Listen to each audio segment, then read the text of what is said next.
Friends देखिए, अब ये मेरी जो है लापसी ये रेडी हो चुकी है। इसमें मैंने इलायची डाली थी, इलायची का भी असर इसमें आ गया है। इसको मैंने 2-3 मिनट तक पका लिया है। अब ये जो है ये तैयार है बिल्कुल।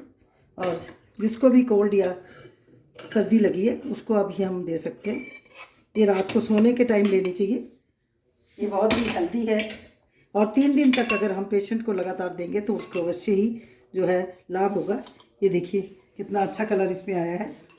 और अगर ये आपको मेरी रेसिपी पसंद आई हो तो आप कमेंट करें, शेयर करें, लाइक करें और सब्सक्राइब करें मेरे चैनल को। अब मिलते हैं अगली रेसिपी के साथ।